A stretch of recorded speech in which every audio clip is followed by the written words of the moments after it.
Bonsoir tout le monde. Donc, bonsoir à toutes et à tous. Je suis ravie aujourd'hui de vous accueillir ce soir dans ce webinaire qui est organisé par Elma Success bien sûr. Donc dans sa troisième édition. Alors c'est le webinaire qui s'intitule Comment réussir son premier entretien. C'est un webinaire qui s'inscrit dans notre vision notre volonté d'accompagner les jeunes, que ce soit des étudiants, que ce soit des chercheurs d'emploi, que ce soit des gens en reconversion professionnelle. Alors, c'est une étape qui est décisive pour leur parcours professionnel, bien sûr, et c'est effectivement le passage à l'entretien. Alors, qu'il s'agisse d'un premier emploi ou bien d'une reconversion professionnelle ou bien d'autres choses, savoir se présenter et valoriser ses compétences, comprendre les attentes des recruteurs est devenu essentiel. Alors, le thème de cette édition, c'est l'intelligence émotionnelle, levier pour une meilleure communication. Alors, pour en discuter, nous avons le plaisir aujourd'hui d'accueillir Madame Salima Mrazli.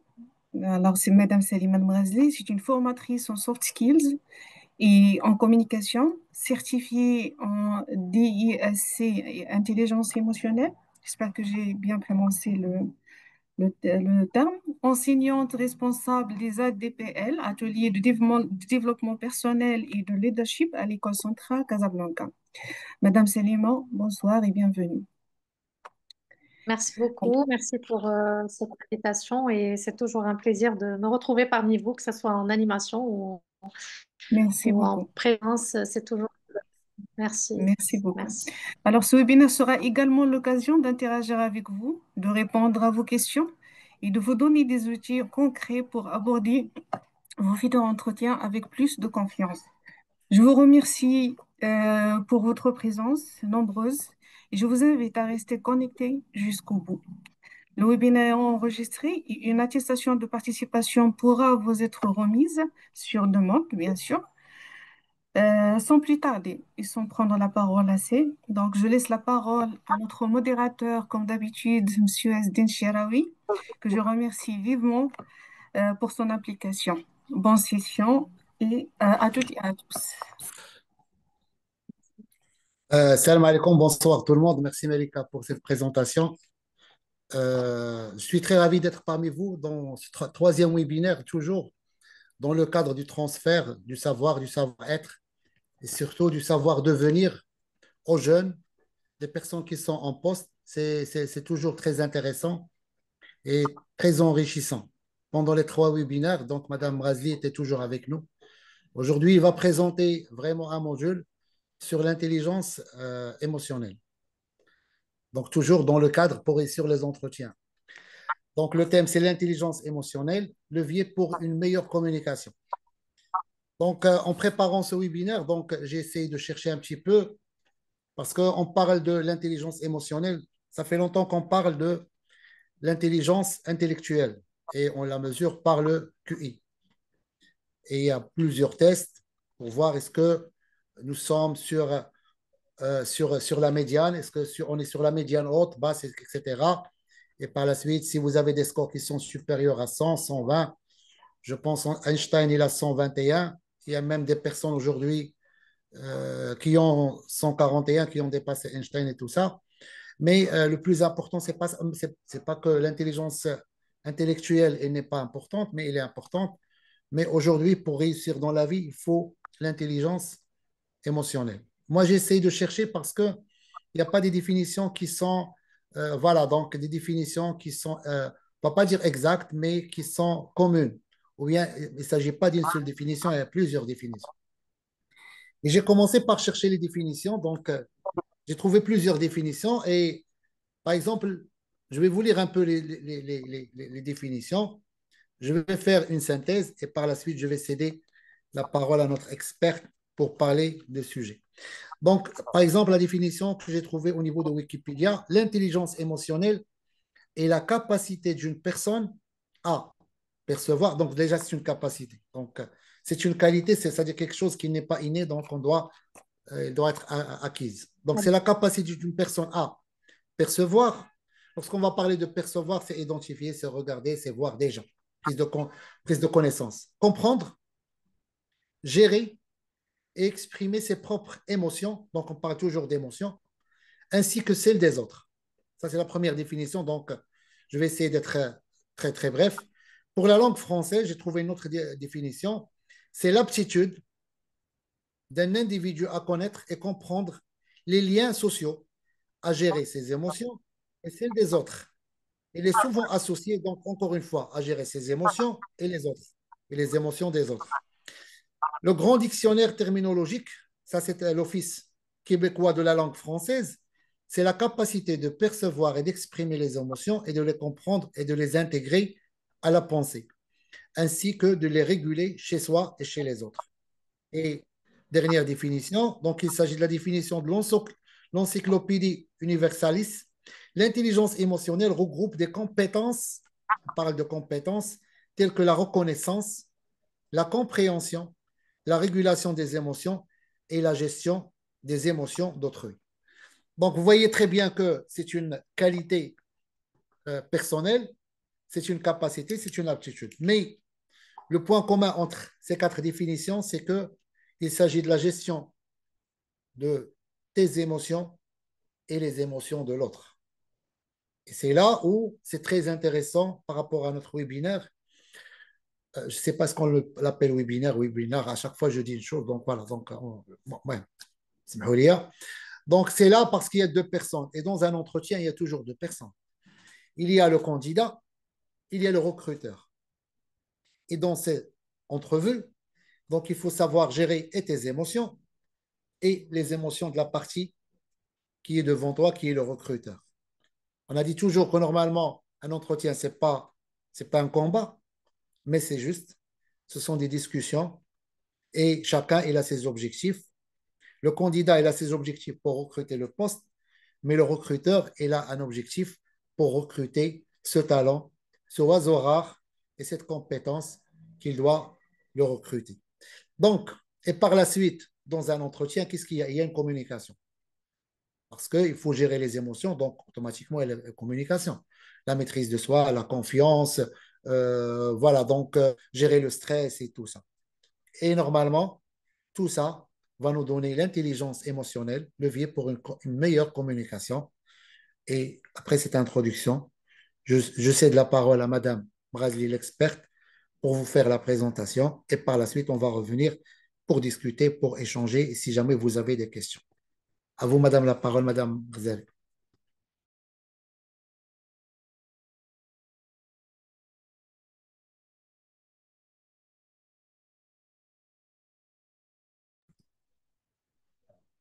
Ah, pardon. Désolée, j'avais pas mis le son. Donc, je disais que je vous remercie pour votre présence et merci de m'avoir associé à cette initiative. Et sans plus tarder, on commence. Je vais partager mon écran. Vous me dites si vous arrivez à suivre dessus. Est-ce que c'est clair pour vous? C'est bon? Oui, oui. Vous arrivez à suivre? Oui, oui, oui, très Oui, bien, c'est très clair? bien. Oui, oui. Ok.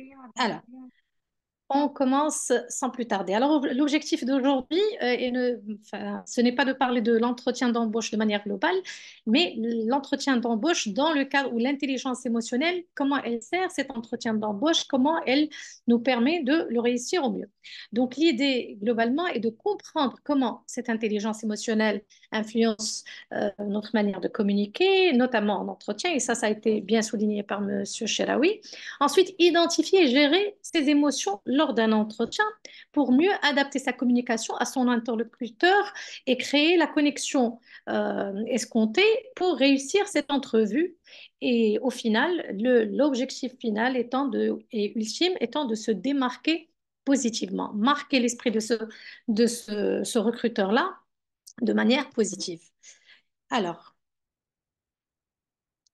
Alors, qui a déjà eu l'impression de rater un entretien, non pas sur le fond, mais sur la forme? C'est-à-dire, techniquement, on a été bon, on a partagé tout ce qu'on pouvait mettre en avant, sauf que sur l'aspect, disons, échange, on sent une sorte d'insatisfaction ou de frustration par rapport à la forme de cet entretien. Est-ce qu'il y a des participations ou je continue? Vous y réfléchissez et on aborde la suite.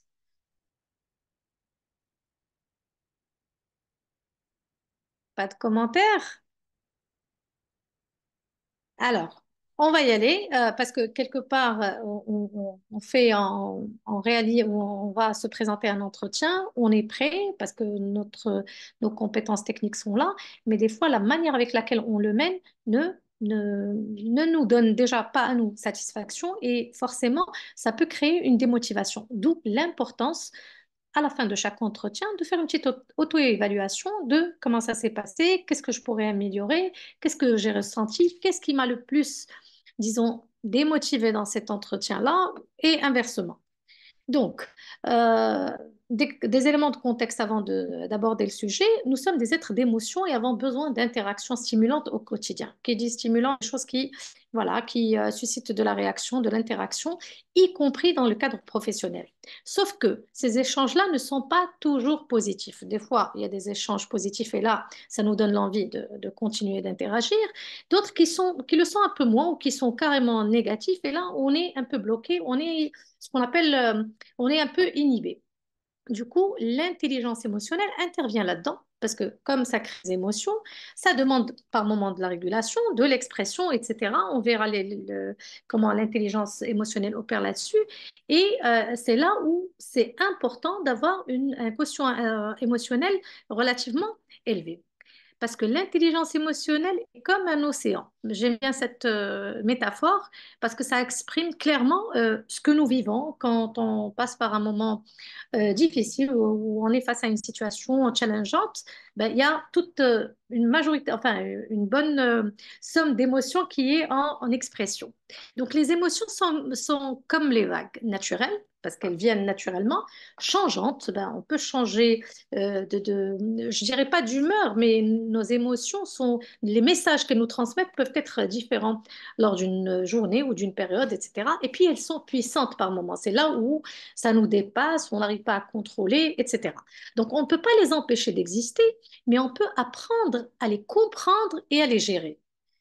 Donc, et là, je clôture cette partie-là avec cette citation. Vous ne pouvez pas arrêter les vagues, mais vous pouvez apprendre à surfer et c'est exactement pareil pour les émotions. Elles sont là, on doit faire avec, mais l'idée est justement d'apprendre à se surfer, c'est-à-dire les accueillir et les exprimer de la manière la meilleure qui soit.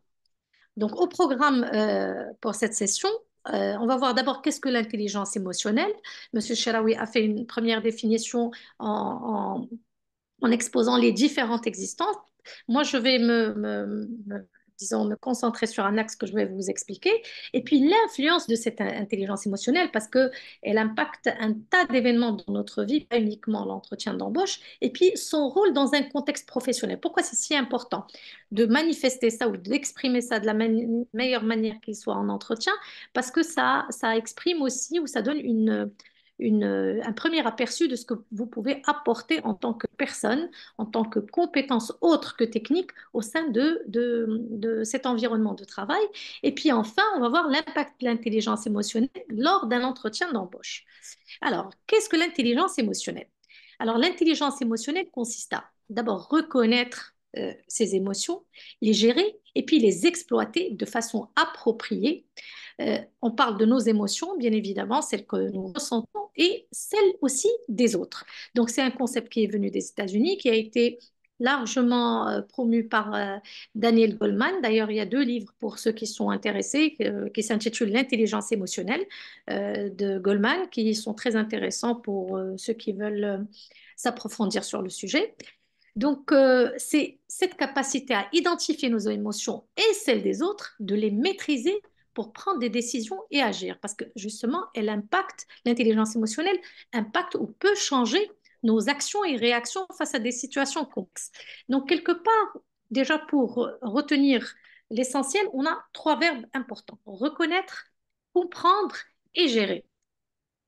Alors, être doté d'un quotient d'intelligence émotionnelle élevé signifie avoir conscience de ses émotions, les siennes, de celle des autres et de la façon dont elle impacte ou elle influe nos comportements et notre réflexion. Parce que quelque part, cette intelligence émotionnelle, elle influe sur notre intelligence, disons, classique, qui est la logique, qui s'apparente justement à cette intelligence intellectuelle.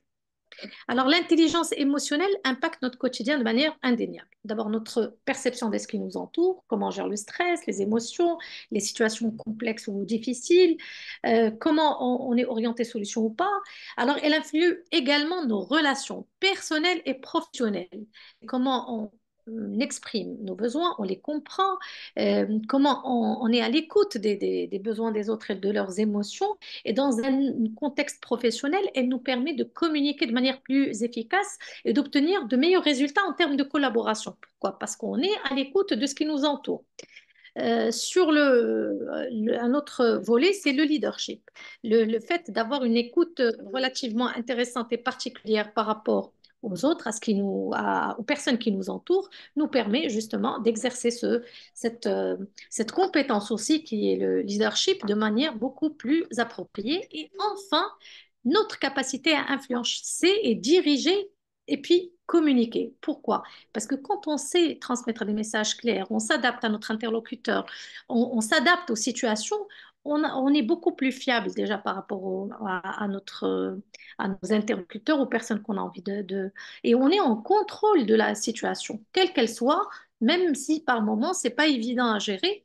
Mais justement, c'est cette capacité-là de gérer et d'être à l'écoute de ces émotions, de ce qui se passe autour de nous, des autres qui nous permet de garder une certaine maîtrise de la situation et du coup impacter positivement et influencer ce qui nous entoure.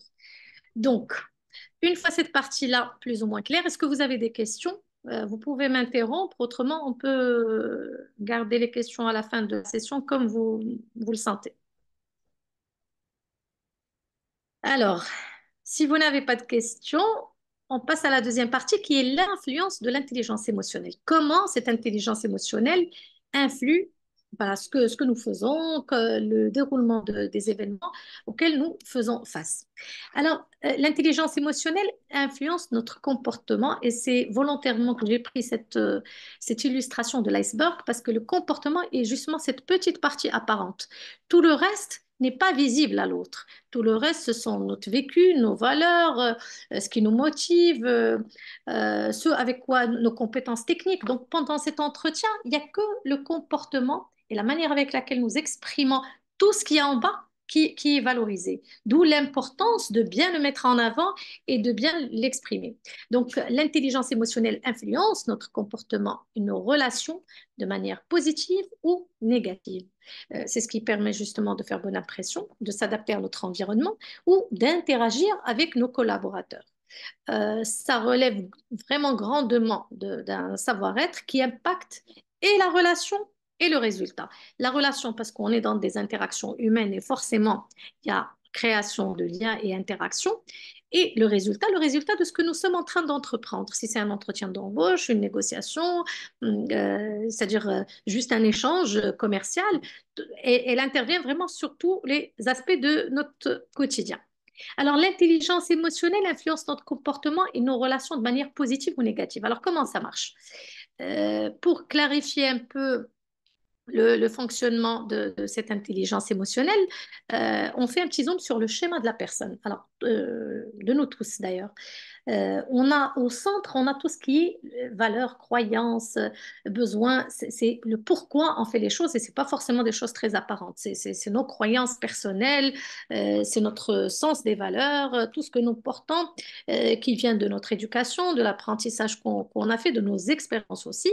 Ensuite, la partie juste après ou qui vient juste après les valeurs, ce sont nos intelligences et compétences. Ça, c'est des capacités il y a pour partie innée, d'autres, elles sont acquises, mais c'est globalement les aptitudes avec quoi on fait les choses. Là, on peut, dans le cadre, par exemple, d'un entretien, c'est les compétences techniques, ce que je sais faire, les langues que je sais parler, etc. Après, il y a la partie vraiment, c'est la partie qui est apparente et qui vient coiffer tout ça, c'est le comportement et ça, c'est le comment on fait les choses. Donc, pour des compétences ou des intelligences plus ou moins égales, on peut avoir des comportements différents et ça fait toute la différence dans la perception de cette personne-là. Et c'est là justement sur la partie comportementale qu'intervient l'intelligence émotionnelle pour impacter positivement ou négativement la perception que l'autre pourra avoir de nous. Est-ce que c'est clair jusque-là? Bon, tant qu'il n'y a pas de questions, je continue. Alors, pourquoi justement, comment cette intelligence émotionnelle fonctionne? On est exposé tous les jours à des stimuli, d'accord? Ce qui provoque des émotions. Donc, en l'absence d'une intelligence émotionnelle relativement développée, l'émotion appelle action ou réaction. Donc, on ne régule rien du tout, on exprime les choses telles qu'elles viennent.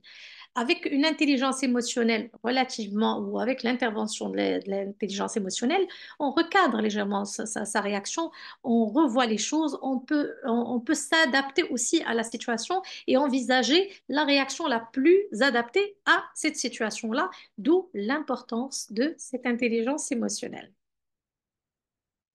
Alors, elle se décline comme suit. On a cinq, disons, cinq piliers importants. La conscience de soi, parce que ça démarre par soi.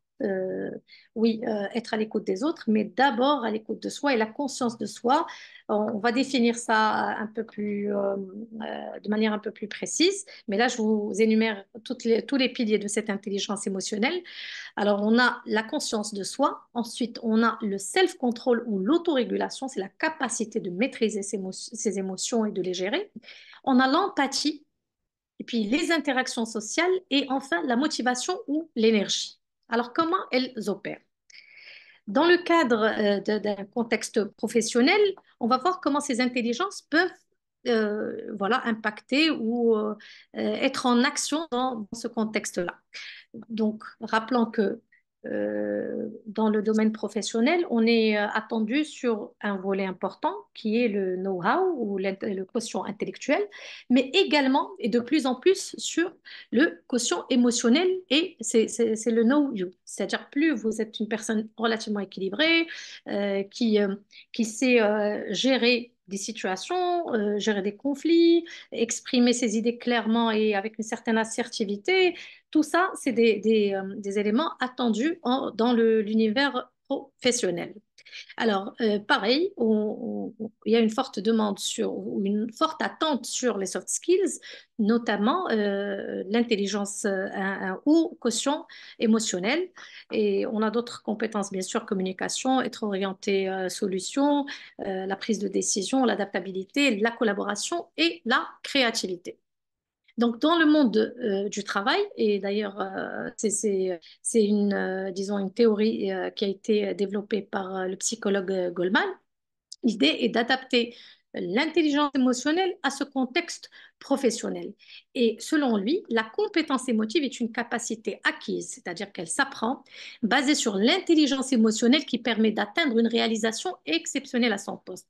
Cela suppose qu'on peut atteindre des résultats en l'absence de l'intelligence émotionnelle, sauf qu'ils ne sont pas aussi exceptionnels et, disons, la collaboration ou l'expérience ne se passe pas dans les meilleures conditions. Alors, par rapport à ce modèle mixte développé par Daniel Goleman, on a quatre dimensions. On a soi et les autres, on a la conscience et l'action. Et les piliers dont on a parlé tout à l'heure se positionnent exactement dans cet espace-là. Comment? Alors, la conscience de soi, elle se positionne entre le soi et la conscience. On est conscient de qui nous sommes, de nos valeurs, de ce qu'on vaut, de ce qu'on veut aussi. Et c'est très important, ça permet d'avoir une certaine connaissance de soi et une certaine confiance en soi. C'est un peu lié. Ensuite, on a le soi et l'action. Et là, c'est notre rapport à l'action, comment on gère les situations. Et là, on parle de maîtrise de soi ou d'autorégulation. Comment on s'auto, disons, régule, contrôle, etc. Ensuite, on a vis-à-vis des autres, il y a la conscience, et là, c'est l'empathie, c'est cette écoute des émotions des autres, écoute, lecture, on peut l'appeler de différentes manières, mais c'est cette capacité à ressentir ou à percevoir les émotions des autres. Et puis, on a les autres et l'action, et là, ce sont les compétences sociales. Et c'est notre capacité à tisser des liens, à faire des relations. Et là, on l'observe souvent, par exemple, chez les commerciaux, c'est des gens qui ont le contact facile, qui vont aller vers les autres. On peut même trouver des personnes qui le font de manière totalement spontanée, sans qu'il y ait un intérêt quelconque, parce qu'ils ont ce besoin-là, ou ils ont cette compétence-là qui est très développée, c'est-à-dire dans un aéroport, il peut discuter avec tout le monde, il a besoin d'une information, il ne va pas se gêner pour aller vers l'autre, etc. Donc, pour rappeler ce modèle mixte, à la base, enfin, la base de la base, c'est la conscience de soi. C'est le plus important. Ça permet même un certain équilibre qui devient visible de la personne. Ensuite, on a la maîtrise de soi et l'autorégulation et les compétences sociales qui viennent dans une dimension un peu plus grande. Et enfin, on a la motivation ou l'énergie, et c'est ce qu'on exprime vis-à-vis des autres. Par exemple, quand ça nous arrive de rencontrer quelqu'un sans trop lui parler, mais il dégage tellement une belle énergie que voilà, on n'a pas besoin d'en savoir davantage pour se faire déjà une idée que c'est une personne dynamique, entreprenante, etc. Donc, c'est exactement cette impression-là qu'il faut réussir à, à avoir ou à créer auprès du recruteur et inversement, même pour c'est-à-dire une personne, un recruteur qui a une forte intelligence émotionnelle, c'est mettre à l'aise la personne, le candidat, c'est interagir avec lui, c'est peut-être des fois le mettre en difficulté pour avoir les meilleurs, voilà, ou le tester sur des situations différentes. Donc, cette intelligence émotionnelle est quelque chose de très vivant. Donc, on n'arrête pas de découvrir tout ce que ça peut nous apporter. Alors, l'intelligence émotionnelle reflète notre capacité à prendre une bonne décision tout en maîtrisant l'environnement toujours vu comme un changement permanent. Ça aussi, c'est très important. Une personne qui a une forte intelligence s'adapte aux situations, elle fait face aux choses et elle y va quand même avec un esprit positif. Donc, cette intelligence émotionnelle permet d'interagir, de travailler en bonne intelligence avec un large éventail de personnes tout en réagissant efficacement face à l'évolution de ce qui nous entoure. Donc, on reste ouvert, ouvert à travailler avec des personnes différentes, à gérer des situations différentes, à être dans des situations de changement et à s'adapter. Alors, enfin, pour l'impact de cette intelligence émotionnelle lors d'un entretien d'embauche, on y va. Et là, j'ai besoin de vous, un mot pour décrire ce que vous ressentez avant un entretien. Qui veut faire un partage?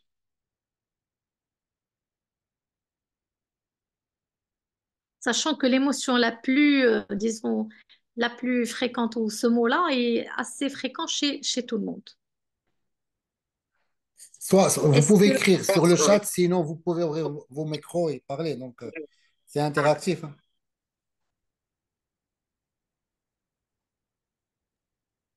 Bonsoir, madame. Oui, bonsoir. Bonsoir. Moi, je Cécile. dis le stress. Pardon, je ne vous entends pas très bien. Oui, Maintenant, madame, moi, je dis stress. euh, le stress, tout à fait. Oui, Stress, et il y a quelqu'un d'autre qui l'a écrit sur le chat. Oui, stress. Et le stress, c'est quoi? Qu'est-ce que ça exprime? Ça exprime une euh, émotion, n'est-ce pas? c'est ça, c'est la Et peur. quelle est cette émotion? C'est la peur, La tout à peur, fait. Ah, exactement. De ne oui, pas être le à la stress est hauteur. une... Tout à Oui. fait. Oui. La peur de quoi Euh, d'autre?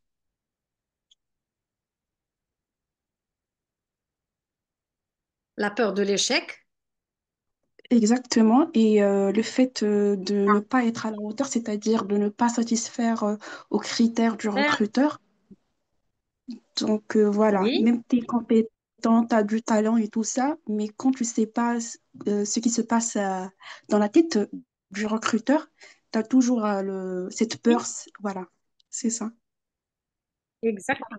Et la peur aussi d'être jugé. Comment il va me voir cela? Ou peut-être quand on a soit une lacune sur notre CV, soit quelque chose de laquelle on n'est pas très satisfait ou bien qui ne nous conforte pas beaucoup lors de ce moment-là. cette peur-là peut être justement à l'origine de ce stress et ce qui est un peu normal. Sauf qu'il ne faut pas que ça prenne toute la place non plus.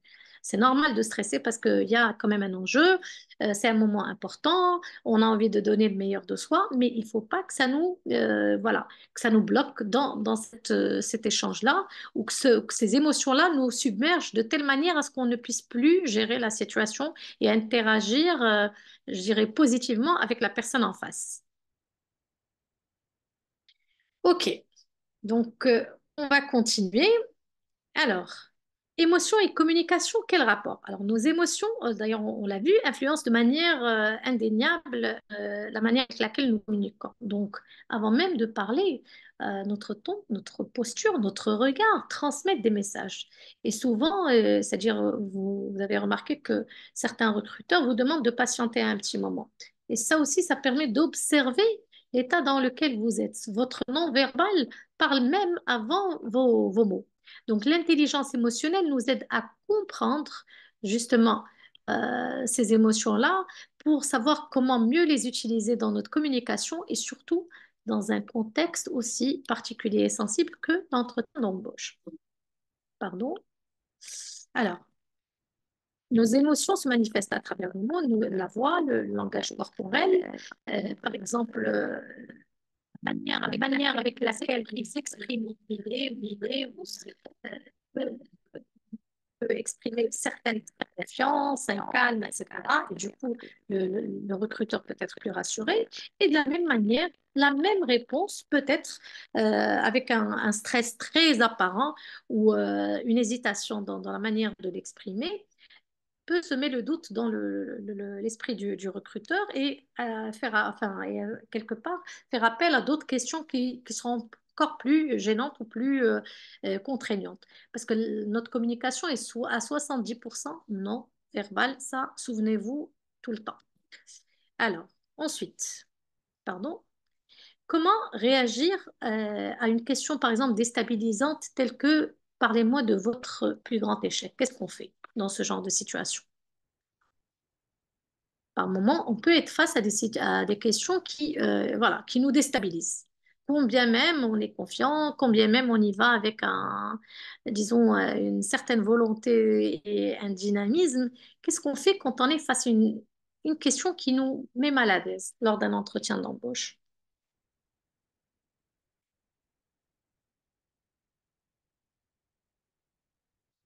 Est-ce qu'il y a des volontaires? Oui, est-ce Oui. que madame, je peux... Oui, oui, bien sûr. Oui. Alors, je peux vous parler d'une expérience personnelle. En fait, Oui, j'avais un entretien pour un stage au Luxembourg, parce que moi, je suis oui. une étudiante à l'Université de Lorraine. J'ai bien fait le déplacement pour aller à un forum de stage et d'emploi. Après, le Mhm, recruteur, il m'a mis dans une situation mal à l'aise, de mal à l'aise. Bon, il n'était pas aussi, je sais pas, il n'était pas aussi euh, sociable, si je peux dire. Donc, il m'a mis dans une situation de disconfort. Et comme il a mhm, commencé à me parler, je me bloquais. Et après, il mhm, m'a posé plein de questions. Et au bout d'un moment, j'ai commencé à rire. J'ai tout perdu. Après, il m'a dit pourquoi vous voulez un stage. J'ai répondu que juste je veux bien valider mon L3 et voilà. Euh, Après, j'ai fait une grande erreur. Que mhm. c'était pas la bonne réponse à dire, non plus la bonne réaction à admettre, mais vu que le recruteur, il n'était pas aussi à la hauteur au niveau intelligence émotionnelle, donc il n'était Oui. pas, voilà, donc j'ai adopté un tel comportement. Et bon, et j'étais pas choisie. Alors, ok. Avec du recul, avec du recul, là, vous n'y êtes plus et c'est bon, c'est passé. Quelle aurait été, à votre avis, la réponse, là, disons, qui vous aurait mise un peu plus à l'aise ou qui aurait été à votre avantage? En fait, madame, je sais pas parce que durant tout l'entretien, je me sentais mal à l'aise. Donc, j'étais pas concentrée à 100%. Donc, voilà. Donc, j'ai pensé en fait à rien. Donc, je voulais juste quitter Oui. l'entretien et s'échapper, malheureusement. Alors, Mais bon. c'est ce qu'on appelle perdre tous ses moyens, c'est-à-dire vous n'étiez pas à l'aise globalement, pas uniquement sur une question ou sur un sujet, c'est l'ambiance globale qui ne vous parlait pas, n'est-ce pas? Exactement, c'était ça. Tout à fait. Alors, d'où l'importance, peut-être avant cet entretien-là, quel qu'il soit, y aller avec un maximum disons, d'avantages de son côté. D'abord, faire un ancrage de qui je suis, pourquoi je suis là, qu'est-ce que je veux, etc. Être, être confiant par rapport à tout ce avec quoi j'y vais. Même si c'est pas peut-être ce qui est peut-être attendu par le recruteur, c'est pas ce qui va être valorisé par le recruteur, mais que moi, vis-à-vis de moi-même, je sois relativement confiant ou confiante par rapport à tout cela. Pratiquer aussi un petit exercice de respiration. Souvent, on prend ça simplement et on oublie de le faire, mais c'est très important parce que ça nous permet de remettre les pendules à l'heure. Mettre les points aussi. C'est comme si on highlightait les points importants dans notre parcours, nos forces, pour mieux les mettre en avant. Et par rapport à une question, par exemple, test que celle-ci, parle-moi de votre plus grand échec, ben, personnellement, et j'y ai pas réfléchi avant, je commencerai par dire oui, l'échec fait partie de l'expérience. Le fait que j'ai échoué, c'est que j'ai tenté, j'ai fait un tas de choses et peut-être je parle de celui qui m'a le plus marqué. OK, et on est OK avec ça parce que la vie n'est pas une ligne droite. Je le répète tout le temps à mes élèves ingénieurs. On a des contraintes, on a des complications et toute la réussite est justement le fait de dealer avec ça et de dépasser ça et de trouver le moyen de. Mais sinon, si c'est pas, il n'y a pas de difficulté, donc il n'y a pas vraiment de réussite. OK? Oui, c'est ça, Yasmine, merci. merci à toi et merci pour ta contribution. Franchement, merci. Alors, on continue. Donc, comme on l'a on l'a déjà expliqué, voici les cinq piliers de l'intelligence émotionnelle: conscience de soi, maîtrise de soi, empathie, compétence sociale et motivation ou énergie. Donc là, on va voir comment chaque, chaque pilier impacte notre entretien d'embauche. D'abord, on a la conscience de soi. Alors, c'est une notion qui interpelle deux autres qui sont soi et la conscience, on l'a vu tout à l'heure. Parmi les compétences qui en ressortent, c'est la conscience émotionnelle, c'est-à-dire on est conscient que nous sommes un être d'émotion, on est conscient de ce que l'on ressent, etc. Aussi la capacité à faire une auto-évaluation précise et objective. Je sais exactement ce que je ressens et des fois même je sais pourquoi je le ressens. Peut-être parce que ça me rappelle une histoire déjà vécue, peut-être parce que je n'ai pas suffisamment préparé, mais on fait une auto-évaluation relativement objective. Et puis, confiance en soi. OK, j'ai peut-être des lacunes de ce côté-là, mais j'ai aussi des avantages et des qualités et des forces à faire valoir. Donc, c'est ça. Ensuite, en entretien, qu'est-ce que ça suppose? Ça suppose qu'on se connaît suffisamment, on sait ce qu'on veut et on sait aussi ce qu'on vaut. Et on est difficilement déstabilisable. OK? Et pareil pour le recruteur. Quand on a un recruteur qui a une conscience de lui-même relativement élevée, il a cette capacité à exprimer aussi clairement ses attentes, ses attentes par rapport au poste, mais aussi par rapport à l'entreprise. Il y a une certaine clarté dans ce qui est dit parce on connaît suffisamment, se connaît suffisamment bien et on a conscience de ce qui est important pour nous. OK? Et du coup,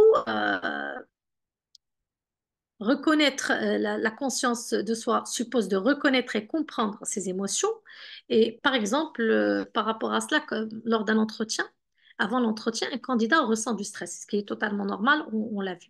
Grâce à cette conscience de soi, le fait d'identifier cette émotion et de comprendre pourquoi elle est là et peut-être la canaliser, peut-être se dire oui, au final, c'est une situation différente. Oui, j'ai peur parce que le précédent entretien ne s'est pas bien passé, mais aussi je rationalise un peu et je me dis oui, mais là, c'est un nouvel entretien. Ça n'a rien à voir avec celui passé. Et le fait que le précédent ne se soit pas bien passé ne veut pas dire que tous les prochains, ça ne va pas aller. Et essayer aussi d'avoir comme une sorte de dialogue avec soi pour nous rassurer et rentrer et faire face à cette nouvelle situation avec une conscience de soi élevée et du coup une confiance en soi encore plus, voilà, plus élevée. Alors, ensuite, on a l'autorégulation ou le self-control. Et là, les deux notions qui sont interpellées sont soi et l'action. Et qu'est-ce que ça suppose comme compétence? C'est le contrôle de soi. Les personnes qui arrivent à faire cette autorégulation émotionnelle, etc., sont beaucoup plus fiables parce qu'en situation difficile, ils ne perdent pas le contrôle. Peut-être il peut s'énerver, mais il peut garder quand même le contrôle de la situation. Et dans ce cadre-là, il y a une deuxième compétence qui s'ajoute, c'est la conscience professionnelle parce que quand on manque de contrôle et quand la situation n'implique que nous, c'est que nous voilà, qui en payons le prix. Mais quand on représente, par exemple, une entreprise, quelqu'un qui ne se contrôle pas, ça engendre aussi des conséquences pour l'entreprise ou pour l'entité qu'il représente ou pour son équipe, etc. Et là, cette conscience professionnelle est un peu, disons, touchée. Et puis, il y a la capacité à s'adapter et à être innovant. Pourquoi? Parce qu'on trouve des manières nouvelles voilà, de gérer les situations, de garder le contrôle, même si le contexte ne convient pas, mais on devient créatif par rapport à la gestion de ces difficultés-là.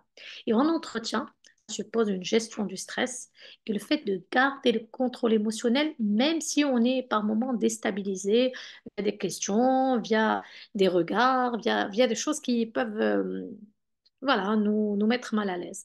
Et pareil pour le recruteur, parfois on reçoit aussi des candidats qui ne sont pas prêts, qui ont un CV qui n'est pas à jour, ben, il faut gérer la chose de manière, ou bien qui ne viennent pas à l'heure, etc.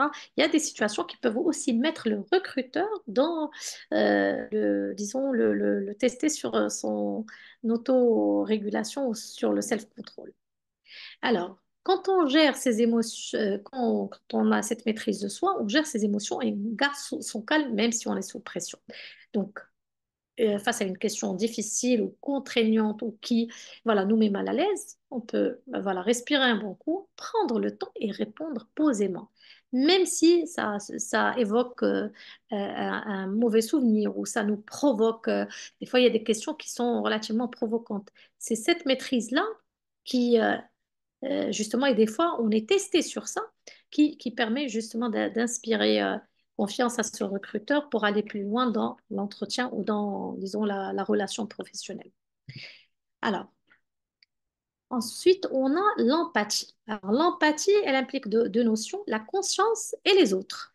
Et les compétences qui en ressortent sont la compréhension des autres et puis l'exploitation de la diversité du collectif. Quand on sait écouter et être à l'écoute des émotions des autres, et quand je dis des autres, on arrive aussi à créer une certaine harmonie au sein du groupe. Et en entretien, cela nous permet de capter les attentes du recruteur pour mieux s'adapter à lui. Et on va voir un exemple là tout de suite.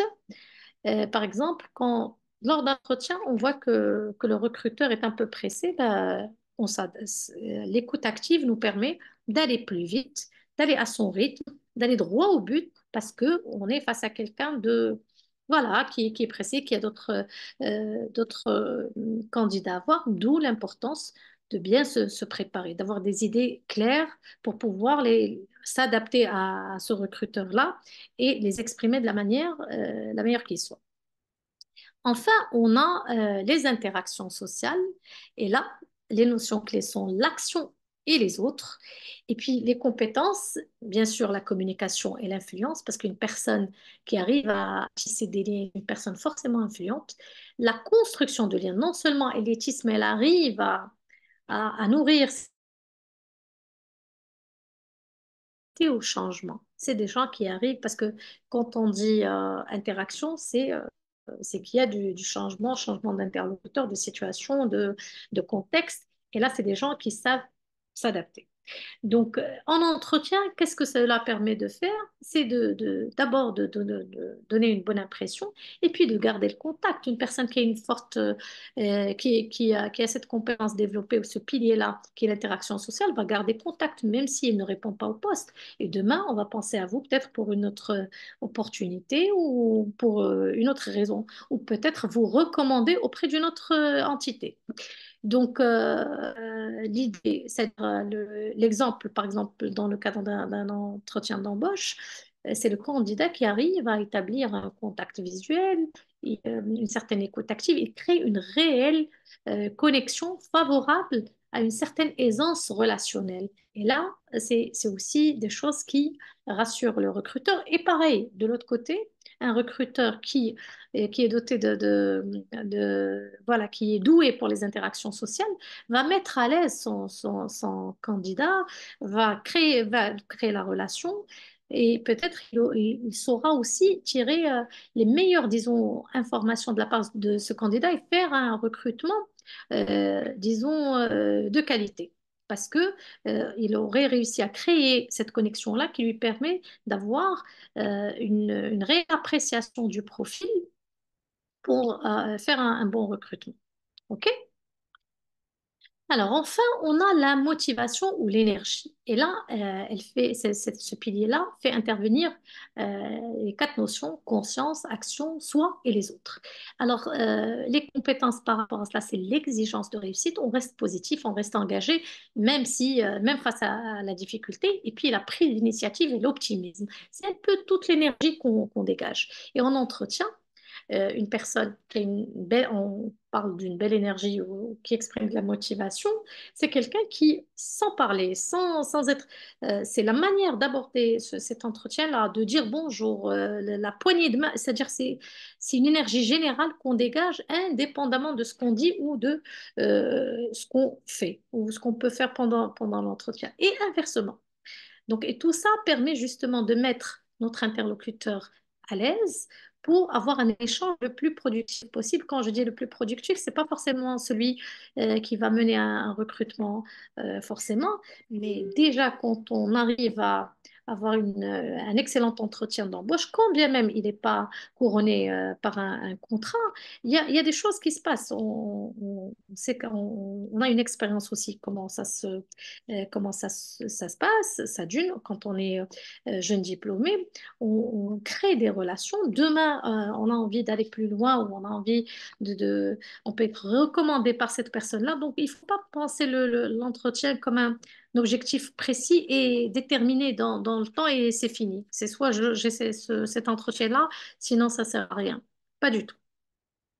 Et puis, enfin, alors, pareil, dans ce cas-là, par rapport à la motivation ou l'énergie, un candidat qui manifeste justement de la motivation et de l'enthousiasme par rapport à un poste, malgré que ses précédentes, disons, expériences n'étaient pas bonnes, c'est excellent face à une situation, pour garder à cette situation d'entretien d'embauche, pour justement garder l'attitude la plus positive qu'il soit, parce que ce recruteur-là n'a rien à voir avec les précédents, et la situation est complètement nouvelle, peut-être rien vécu, certes, mais il faut en tirer avantage sans que ça n'affecte le déroulement ou le bon déroulement de cet entretien. D'accord? Alors, est-ce que vous avez des questions? On va enchaîner avec quelques tips et astuces pour réussir. Alors, je ne dis pas que ce sont des formules magiques, mais l'intelligence émotionnelle est quelque chose qui se développe. Et d'où l'importance de rester à l'écoute voilà, de ce qui de ces messages-là que nous transmettons, parce qu'on est à l'origine de ces messages et c'est à nous-mêmes de les gérer. Et là, je partage avec vous quelques tips et astuces pour mieux gérer mieux gérer vos émotions pendant un entretien. Alors, d'abord, s'entraîner à parler de vous avec authenticité. Parce que souvent, quand on est en entretien, la première question, présentez-vous. Et je suppose que pour une majorité, soit on a fait un discours qu'on a appris par cœur et c'est pas le but non plus. Soit on n'est pas du tout prêt, on fait une impro, on improvise. Oui, j'ai fait Mais quand on a suffisamment, on s'est entraîné à parler de nous, on connaît nos forces, ce qu'on doit mettre en avant, et des fois on n'a pas le temps. Le recruteur peut avoir d'autres personnes à voir, etc. Il faut aller droit au but, essayer de. D'ailleurs, on parle dans ce sens d'un elevator speech, un elevator pitch plutôt. C'est quelque chose, enfin, c'est un pitch de quelques secondes pour qu'on puisse dire l'essentiel sur soi et accrocher l'interlocuteur en face. Alors ensuite, on a le fait de faire des petites pauses respiratoires. Il faut respirer quand on se sent mal à l'aise, quand la situation nous dépasse un peu, prendre le temps de respirer avant de réagir ou de répondre, etc. Et puis, montrer son intérêt sincère pour l'entreprise, ça c'est de la motivation, poser des questions, comment ceci marche, peut-être si on a lu une actualité dans la presse, en parler, montrer de l'implication avant même l'obtention du poste. Parce que souvent, il y a des candidats qui arrivent et qui ne connaissent rien sur l'entreprise. Ce n'est pas possible, d'autant plus qu'on est, enfin, on est dans une époque où l'information est disponible. Autant en profiter et venir avec une petite longueur d'avance. Alors, observer, écouter activement. Et là, on parle d'empathie, c'est-à-dire quand le recruteur prend la parole, prendre le temps d'écouter réellement ce qu'il dit pour pouvoir lire ses attentes et y répondre de la manière, ne pas être dans la réponse tout de suite. Oui, question suppose réponse, mais des fois, réponse est la moitié de la réponse est dans la question. Et enfin, faire attention aux, disons, pardon, excusez-moi, penser plutôt aussi à la relation, pas seulement au contenu. Parce que quelque part, vous êtes en train de construire votre réseau professionnel et si l'entrevue n'aboutit pas, c'est pas non plus la fin du monde, mais pensez à construire cette relation, gardez le contact. Peut-être que dès qu'une opportunité qui soit plus adaptée à vous se présente, le recruteur ou la personne en question pensera à vous. Donc, l'idée, voilà, pour conclure, est on peut pas toujours contrôler notre entretien, son déroulement, son contenu, mais on a un pouvoir sur la manière avec laquelle on le vit et on le fait vivre à l'autre. C'est un échange humain, pas un examen. Et ça, c'est important à tenir en compte parce que souvent, quand ça ne se passe pas bien, on a l'impression d'avoir échoué. Alors que des fois, c'est des circonstances qui font que soit on n'est pas adapté, soit on peut être surqualifié pour le poste ou inversement.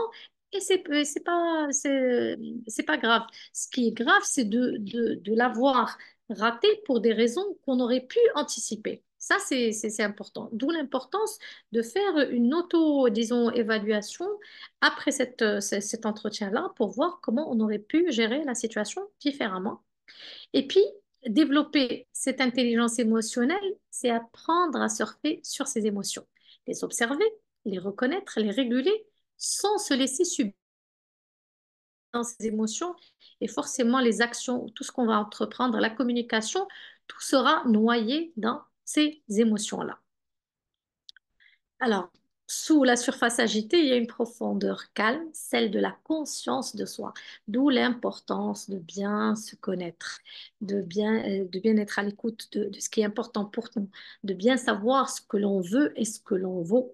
Et à ce moment-là, on l'exprime de manière plus fluide, plus évidente et même nos réactions face à ce qui se présente à nous se font de manière, disons, régulée ou de manière équilibrée.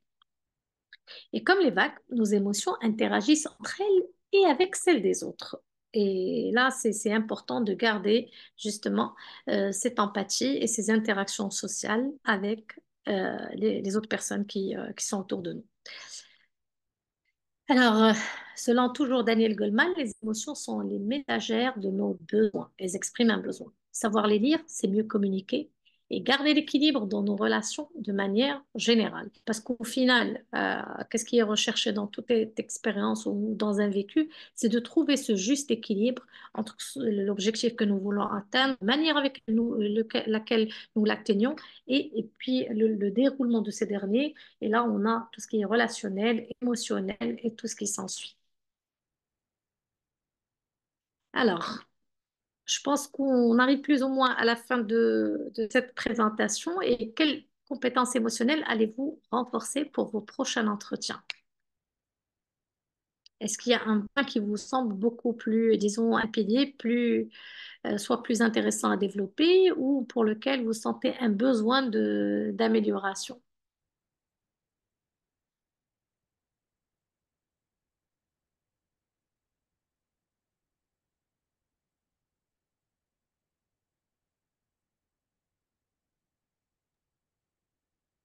Pour moi, madame, je voudrais dire juste la confiance, renforcer ma confiance en soi.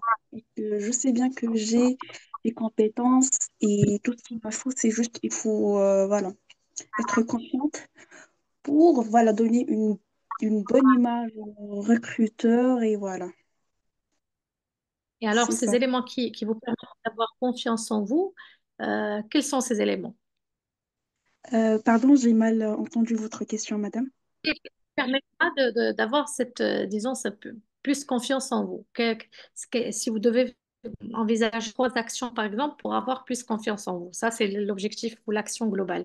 Maintenant, quelles sont ces trois petites actions que vous devez faire? Par exemple, s'il y a une to-do list à faire avant un entretien, ça serait quoi dans le cadre de cet objectif?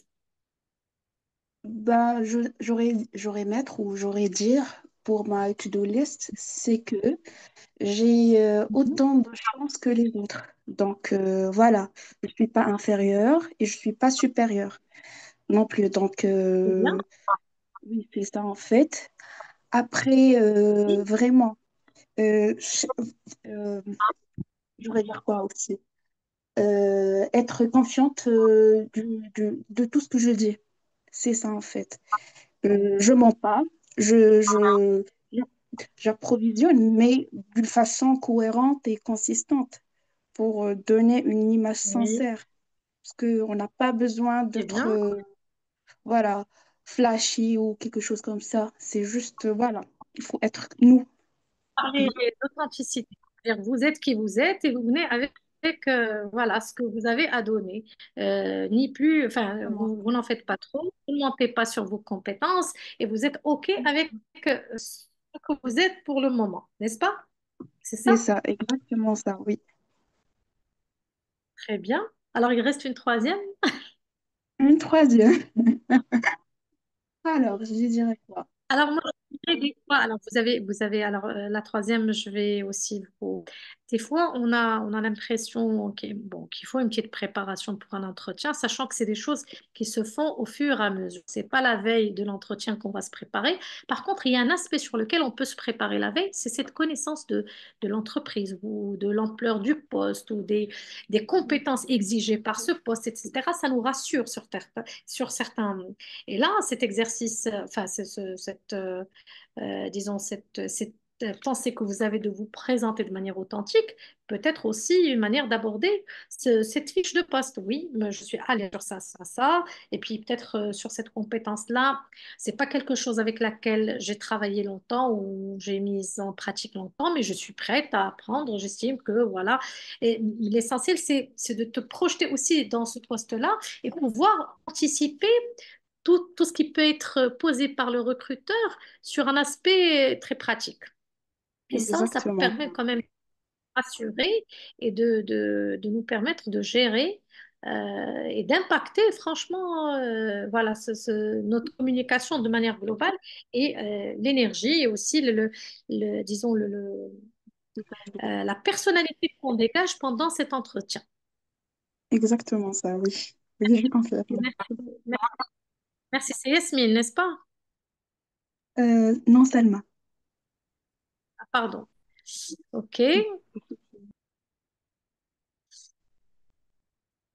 Alors, c'est parti plus vite. Alors, j'ai vu dans le chat, fais une chose n'est ni bonne ni mauvaise tant qu'elle n'est pas faite. Alors, fais. Peter Brook. Merci Halima pour ce partage, tout à fait. Parce que tant qu'on n'a rien fait, on ne peut pas avoir d'échec ni de réussite. Une personne qui a suffisamment, et d'ailleurs c'est quelque chose qui a été valorisé dans d'autres, disons, cultures, le fait d'avoir échoué plusieurs fois est un signe qu'on a essayé plusieurs fois. Et du coup, ça peut être à notre avantage malgré disons, la notion un peu négative qui peut nous déranger, qui est l'échec, mais l'échec est quelque chose enfin, d'inévitable quand quelqu'un tente et retente et retente. Donc, on peut échouer le temps enfin, d'apprendre, le temps d'avoir les moyens d'arriver à de meilleures réussites, je dirais. Et après, il y avait une autre question. Il faut préparer les compétences transversales avant l'entretien. Oui, alors sauf que cette préparation-là ne vient pas juste avant l'entretien. Ça c'est-à-dire les compétences transversales, quand on parle de communication, on parle de travailler en équipe, on parle d'adaptabilité, c'est pas des choses qu'on peut du jour au lendemain voilà, développer parce qu'elles se pratiquent aussi. D'où l'importance de rester ouvert à un développement personnel tout au long de votre parcours, qu'il soit c'est-à-dire via des lectures, via de l'expérimentation. Et bien sûr, la veille d'un entretien, on peut souligner ce qui peut être à votre avantage et que vous maîtrisez déjà ou que vous cherchez peut-être ou que vous êtes en train de développer, selon aussi la culture de cette entreprise-là, parce qu'il faut s'adapter aussi à ces contextes. Alors, être spontané, tout à fait. Mais cette spontanéité, elle est plus, disons, vous serez plus à l'aise à l'être quand vous avez une bonne connaissance de vous-même. D'où l'importance justement de l'intelligence émotionnelle. On est spontané, on est OK. D'ailleurs, Salma l'a tout à l'heure souligné, ce que je sais faire, ce que je ne sais pas faire aussi. Mais voilà, et ça, on arrive à toucher le recruteur, tout à fait. Il faut inspirer des expériences, il faut s'inspirer des expériences des autres. Oui, ça c'est intéressant. Et là, ça c'est de ses propres expériences, mais aussi de celles des autres et anticiper au maximum. Sauf que il faut pas oublier que chaque expérience est unique. On peut passer le même entretien, mais on aura des vécus différents et même des perceptions de cette expérience qui sont différentes selon notre façon disons, de voir le monde, notre interprétation des choses et aussi notre intelligence émotionnelle. De la même manière qu'on parlait tout à l'heure d'échec, certains vont voir ça comme un échec. Oui, j'ai pas obtenu l'entretien. D'autres vont le voir comme une expérience, tout à fait.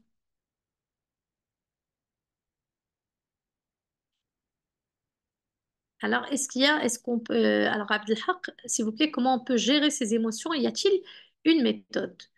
Alors, gérer les émotions, c'est d'abord essayer de les écouter d'abord. Quel est le message derrière? Je ressens euh, une émotion. On parle de peur, on parle peut-être de colère. Voilà, qu'est-ce que ça vient me dire? Pourquoi je ressens cela? Et essayer de rationaliser un peu. Aussi, avant de réagir à cette émotion, marquer une pause, respirer, essayer de ne pas être dans la réaction tout de suite, mais d'avoir des éléments concrets qui vous permettent une réelle évaluation de la situation et de ce qui se passe. Et puis d'en mesurer aussi les enjeux pour pouvoir euh, cadrer ou disons réguler votre émotion et votre réaction. Est-ce qu'il y a d'autres interactions? Madame Razli, est-ce que c'est bon pour la présentation ou bien par la suite on va ouvrir le débat? Alors, ouais, si vous voulez, on peut Ouais. ouvrir, oui, on peut ouvrir le débat. C'est bon pour la présentation ou bien il y a encore des slides? Oui, j'avais une autre partie, mais je pense que ça va faire trop pour ce soir. Peut-être qu'on peut aborder d'autres Ok, aspects la prochaine fois. OK? ok. J'arrête le partage. Oui.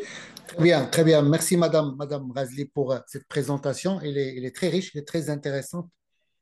Il y a beaucoup de points qui sont très importants. Moi, je vais jouer l'avocat du diable et c'est ça le rôle d'un Oui. modérateur. Et je vais poser la question à la place des participants. Donc, bien sûr, voilà, donc Oui. toutes les questions sont les bienvenues. Donc, tout le monde doit participer parce que c'est une session qui est interactive. Moi, si je peux revenir à la slide où il faut surfer les vagues et tout ça. On peut Oui, revenir sur cette slide. oui, bien sûr. Merci Alors, beaucoup. une petite seconde, tout de suite. Alors,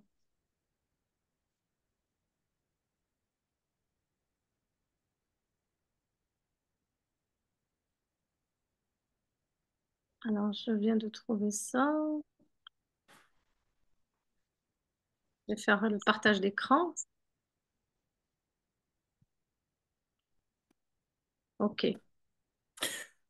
Voilà, donc sur ce slide, il y a ce proverbe, vous ne pouvez pas arrêter les vagues, mais vous pouvez apprendre à surfer.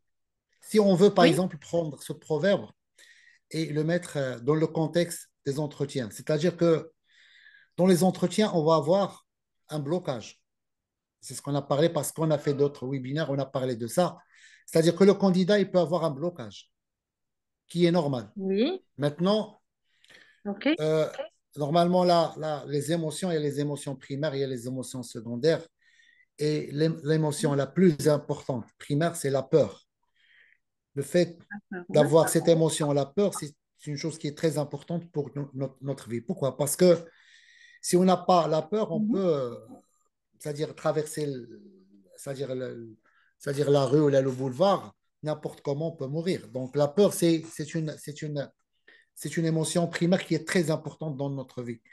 Donc aujourd'hui, voilà, donc il y aura des blocages. Vous pouvez venir chez un entretien et le recruteur, il est stressé parce que, voilà, donc il est là, donc il est venu, donc il a pris son café, pas de problème. Et par la suite, voilà, le directeur général qui lui donne, voilà, une urgence où il y a un problème, et vraiment, il va être stressé. Et toi, en tant que Oui. candidat, tu vas venir et tu dois gérer ce stress et tu dois gérer les émotions de ce recruteur. Donc, normalement, le blocage et les surprises au niveau de l'entretien, c'est des choses qu'il faut accepter. Et si tu vas vers, Oui.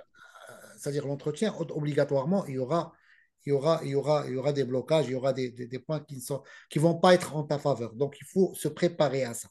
Ça, c'est la première des choses. Deuxième chose, dans l'intelligence émotionnelle, ce qu'il y a, c'est que normalement, euh, tu peux gérer l'intelligence émotionnelle dans une entreprise avec, avec les collaborateurs, avec ton manager, avec tes subordonnés, tout ça. Pourquoi? Parce que tu vas les connaître à travers les réunions, vous allez prendre des cafés, tout ça.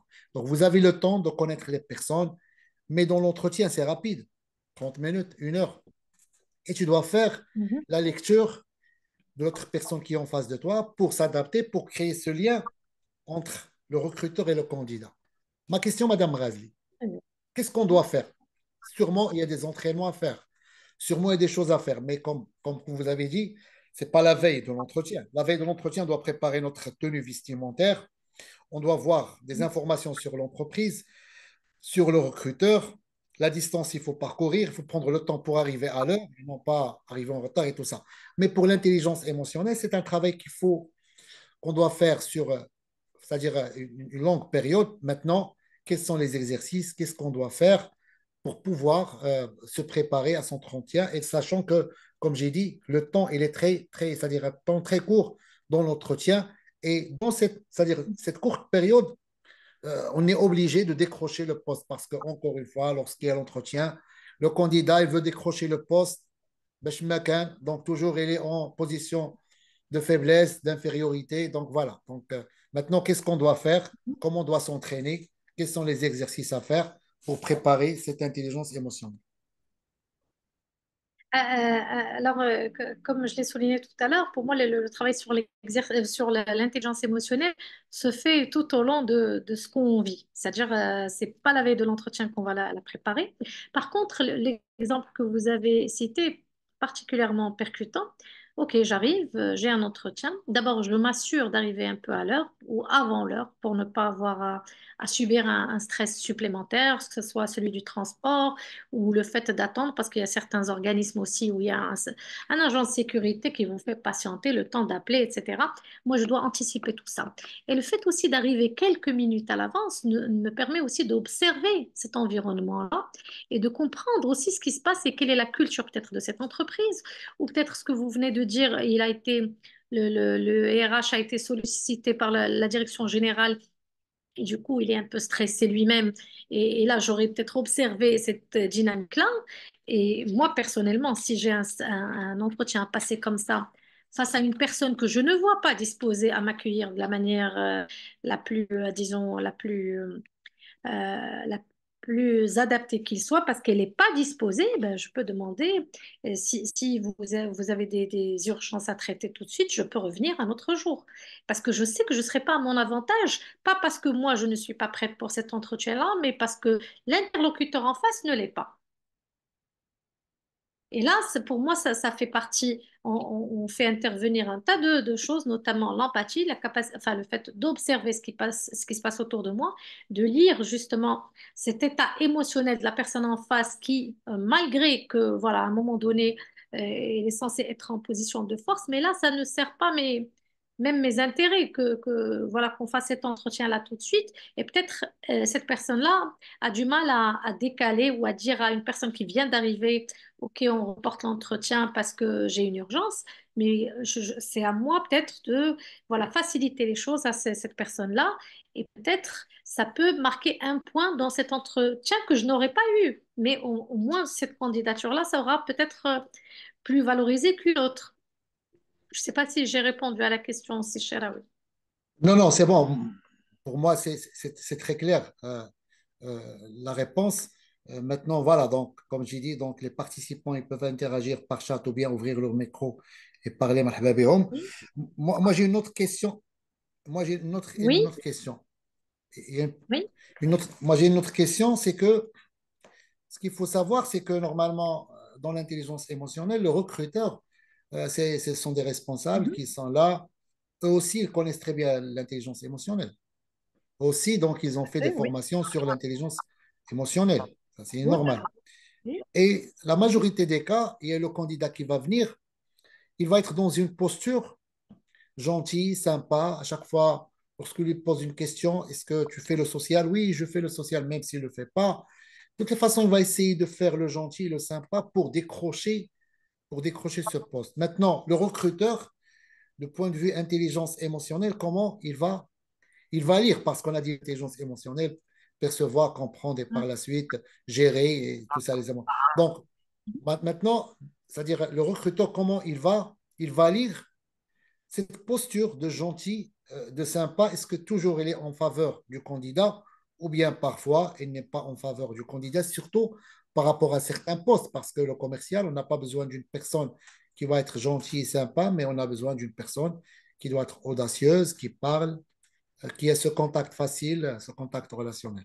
Donc maintenant, ma question, c'est, du point de vue recruteur, comment il voit la posture de la personne candidate, qui est sympa, qui est, voilà, qui est gentil, etc. Parce que la majorité des cas, donc, on part dans cette posture.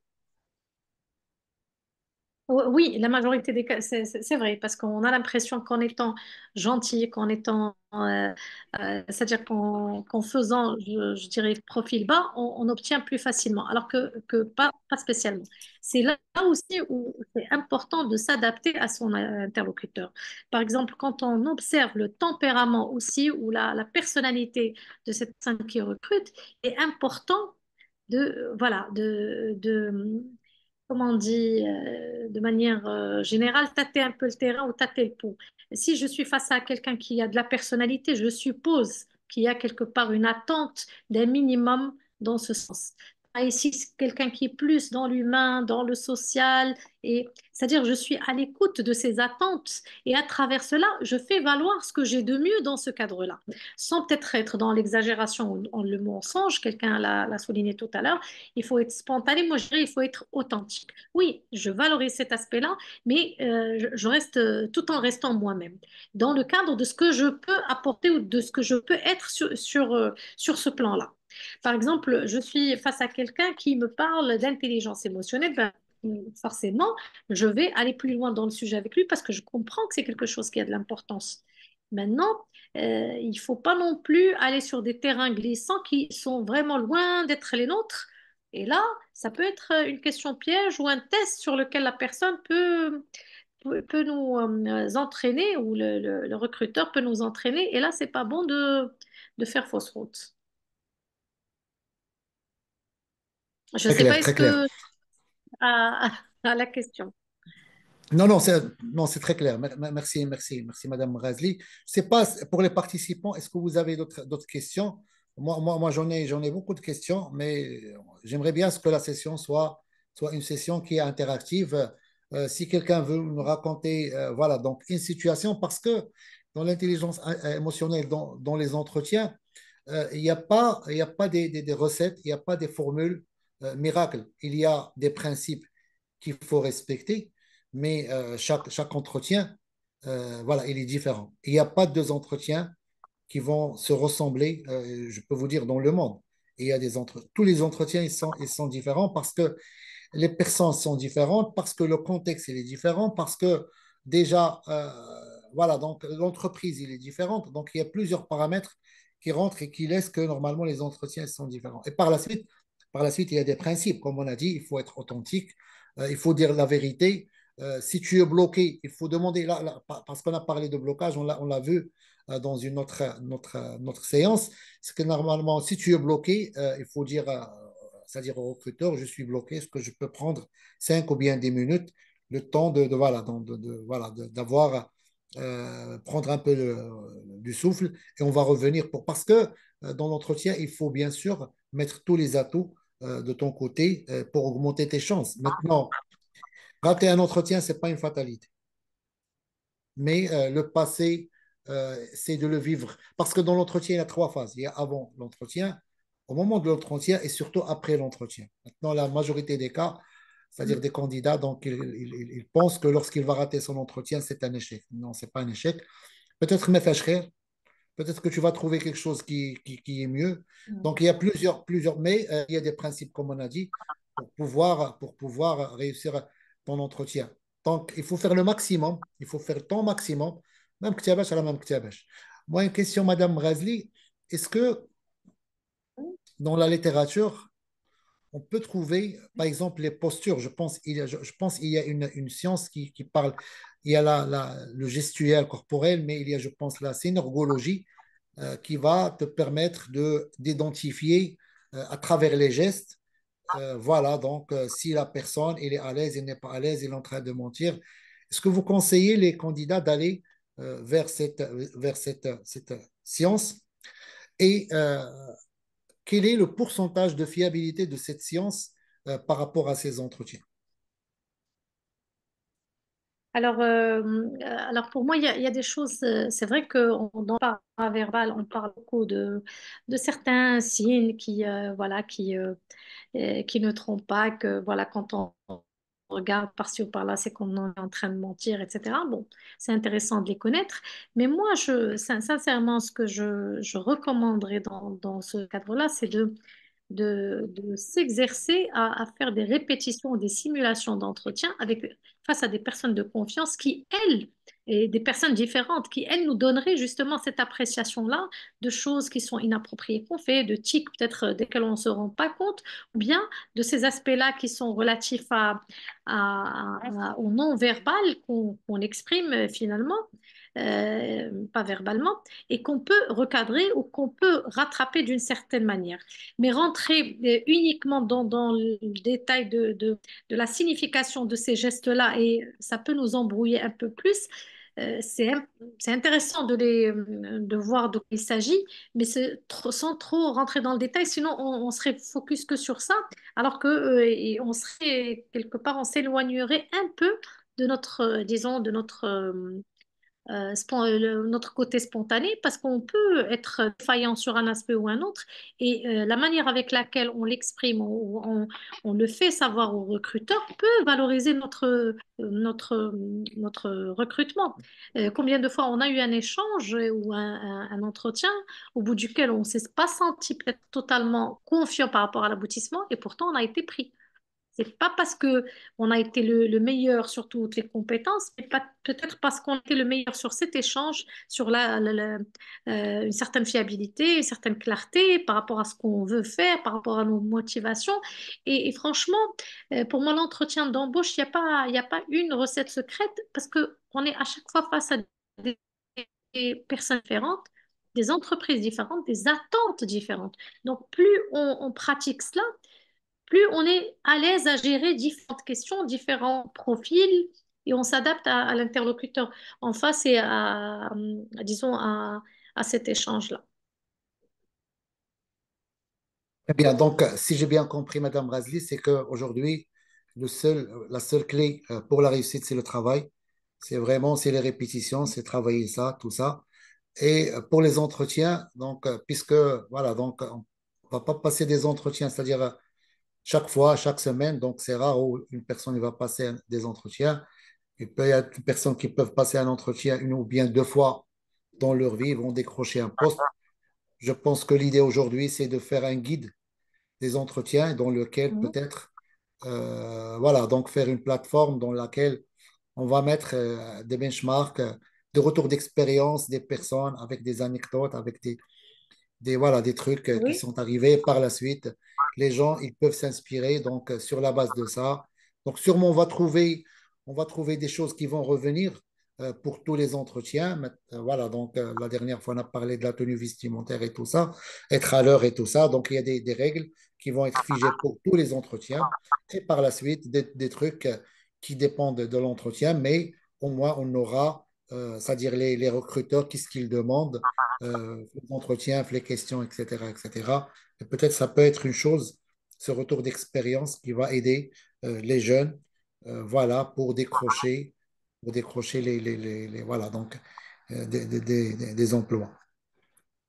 Ton avis, Madame oui, Razli, tout à fait. pour la proposition. Donc, on lance l'idée, donc, et maintenant la concrétisation, on va laisser Madame la Présidente Isid de concrétiser J'aimerais ce projet. j'aimerais Et ajouter un ça petit pour, point.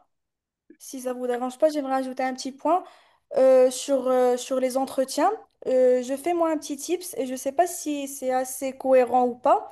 Donc, quand je reçois par exemple un mail, le mail de malheureusement l'entretien ne s'est pas bien passé, on vous a pas accepté, ben, je demande toujours un feedback au recruteur après. Si j'ai toujours son contact, ben, j'envoie un petit mail ou je l'appelle. C'est vrai que vous m'avez pas accepté pour ce poste et j'aimerais bien avoir un petit feedback. Qu'est-ce qui n'est qu'est-ce qui s'était mal passé, qu'est-ce que je peux développer. Comme ça, pour le prochain entretien, bah, je corrige mes erreurs. Et je trouve que ça, c'est assez intéressant. Comme ça, à la fin de chaque entretien, bah, c'est une leçon à apprendre et quelque chose à développer pour l'entretien prochain. Donc, je ne sais pas si c'est bien de faire ça ou C'était- pas. Mais la majorité des temps, j'ai des réponses des recruteurs et j'ai des feedbacks après. Malheureusement, Yasmine, je ne peux pas te dire est-ce que c'est une bonne chose ou bien c'est pas une bonne chose. D'ailleurs, je ne peux pas te dire est-ce que c'est une bonne chose parce que si je vais le dire, ils vont me dire c'est ta fille et donc tu es en train de te dire maintenant. Donc alors moi, je vais je peux pas dire, répondre. moi, je peux dire, moi, je peux le dire, je la connais pas, mais je trouve que c'est ridicule. Moi, je reçois un email comme ça de la part de quelqu'un, peut-être Mm. que j'ai reçu en entretien et que voilà qui n'a pas été validé, mais je reçois ça. Pour moi, c'est un signe de responsabilité, de maturité, combien même le profil peut être jeune, etc. Et je pense et qu'on devrait, qu'en tant que recruteur, prendre le temps de faire un feedback clair, parce que c'est quelqu'un qui se remet en question, qui voilà, qui avance, C'est ça. qui prend ça comme une expérience et une expérience de laquelle il doit tirer des leçons, qui voilà. Donc c'est Et important. Des fois, on vous dit oui, vous n'avez pas été pris parce que vos prétentions salariales dépassent notre budget. Bon, ça c'est clair. Mais des fois aussi, on peut vous dire, oui, vous êtes un peu surqualifié ou peut-être vous êtes trop jeune et pour le poste, voilà, on a besoin de quelqu'un avec une expérience un peu plus développée. L'essentiel, et ce retour-là, sincèrement, moi je pense que c'est bénéfique pour les deux.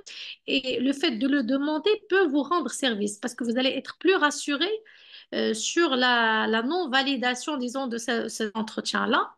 parce que Vous aurez une réponse claire c'est ça parce voilà, que ce qui n'a pas oui, la majorité du temps, on me dit que ton profil, il est bien, mais c'est juste, il n'est pas compatible avec notre fiche de poste. Ça ne veut pas dire que tu étais médiocre, ça ne veut pas dire que tu n'étais pas assez parfaite pour ce poste, marché. c'est juste que tes compétences à toi ne sont pas compatibles avec notre fiche de poste. Et du coup, là, moi, ça me rassure d'un côté parce que je me dis, c'est pas parce que j'ai mal préparé l'entretien ou parce que j'ai pas de bonnes compétences, mais c'est juste mes compétences, moi, à moi, ne sont pas compatibles avec avec cette fiche de poste.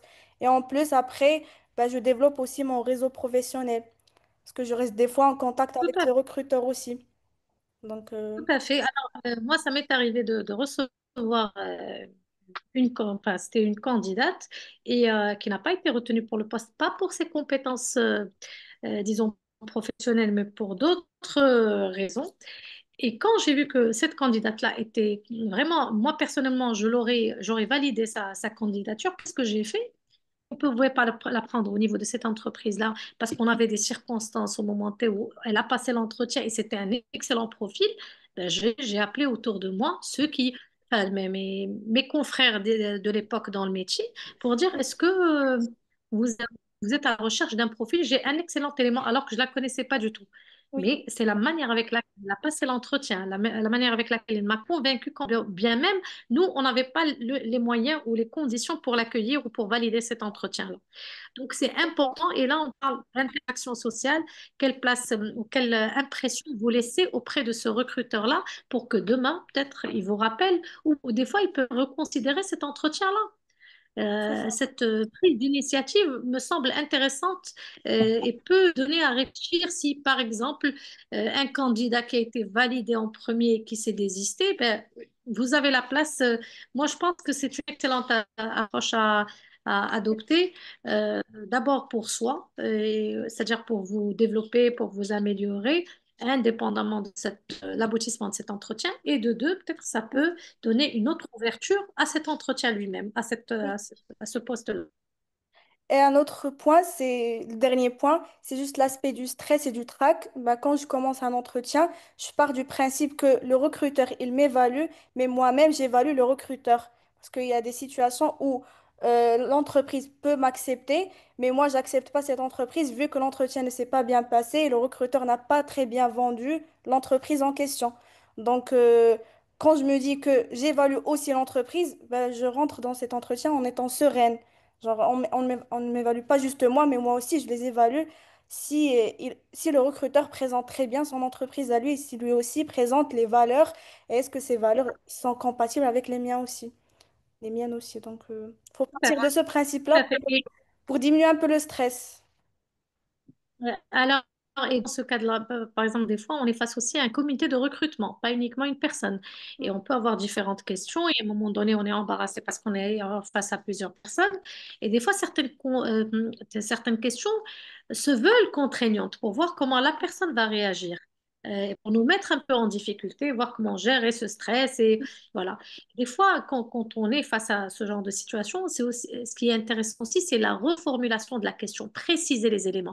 Quand vous dites, c'est-à-dire, j'ai n'importe quoi, on vous questionne sur une compétence, que vous voulez, donc, quel est son apport dans le cadre de ce que je vais entreprendre? Vous essayez de comprendre la question, combien même peut-être elle peut être claire, a priori claire, mais vous essayez de décortiquer, disons, la chose pour pouvoir en tirer avantage et prendre un temps de réflexion si la question vous semble difficile à aborder, etc.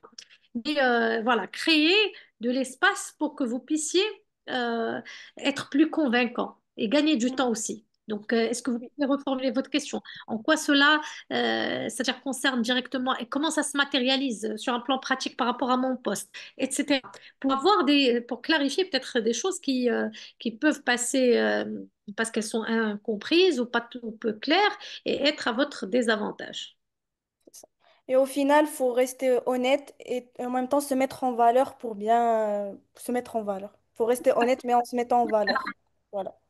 Moi, la vérité, je trouve que c'est ce qu'il y a à faire parce qu'au bout d'un moment, même quand on exprime des choses qu'on peut pas ou qu'on peut pas assurer, on est dépassé très vite et ça devient un mauvais recrutement de part et d'autre. L'entreprise perd son temps, moi aussi, je suis pas à ma place, etc. C'est pour ça qu'il est important d'être conscient de soi, c'est-à-dire qu'est-ce qui me motive, où je veux aller, quel est le poste qui m'intéresse réellement, etc. Ça n'empêche pas que je puisse prendre une expérience, peut-être pour démarrer ou pour justement avoir de l'expérience, mais avec, c'est-à-dire une certaine conscience par rapport à ce que je vais faire dans ce poste-là et donc pas être, voilà, faire tout pour gagner ce poste-là, combien même il n'est pas à ma taille dans l'absolu, c'est-à-dire que ça soit surdimensionné ou l'inverse. S'il vous plaît, madame, j'ai des petites remarques sur les propos de Monsieur Asti, si je peux Oui, les partager.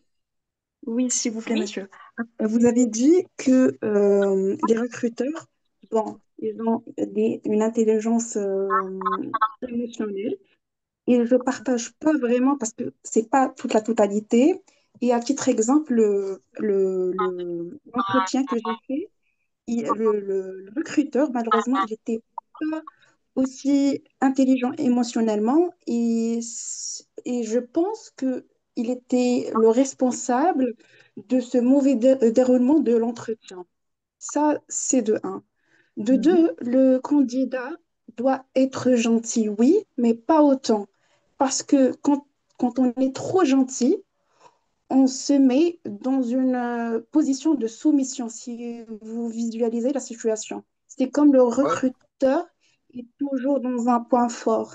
Et ce qui est tort, on est tous dans la même situation d'équité, la même force. Parce que moi, je fais la promotion de mes compétences et lui, voilà, il fait la promotion de l'entreprise et tout ça. Donc, oui, être gentil, mais surtout être confiant et dire que nous sommes tous dans une situation d'égalité.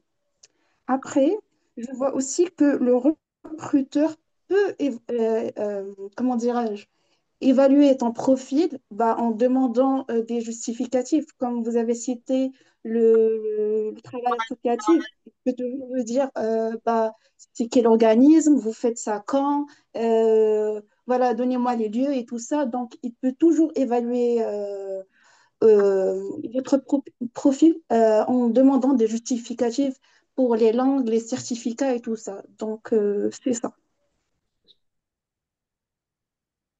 Je pense on est aligné par rapport à ça, c'est ce que j'ai dit moi aussi. Donc, ce que j'ai dit, normalement, donc le recruteur et le candidat, ils sont à même pied d'égalité parce que même le recruteur, il doit réussir son entretien parce que il peut rater c'est une compétence, il peut rater ce qu'on appelle le oiseau rare.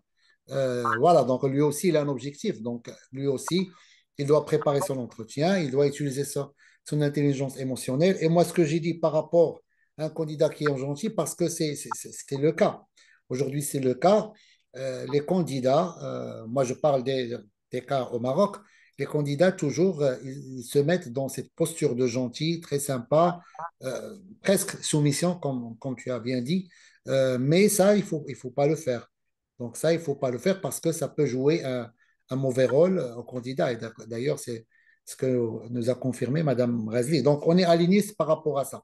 Donc voilà, donc un entretien, c'est deux personnes, chacun il va vendre un truc et c'est un échange qui est mutuel et normalement le candidat, il doit le prendre vraiment à part égale avec le recruteur. Maintenant, c'est pas évident parce qu'il y a des contraintes économiques, il y a des contraintes sociales, il y a beaucoup de choses et aujourd'hui on parle de ça parce que le candidat, il doit rentrer avec un serein, voilà, donc il doit avoir confiance en soi, etc. On est aligné. Oui, merci. Alors, juste, par rapport à cela, pour moi, c'est-à-dire, d'ailleurs, c'est ce qu'a souligné tout à l'heure Monsieur Chelaoui, c'est quelque part une relation d'équilibre. C'est-à-dire, il faut trouver le juste milieu dans tout ce que nous entreprenons, notamment dans cet échange-là. Oui, on est en train d'être évalué sur certaines compétences, etc.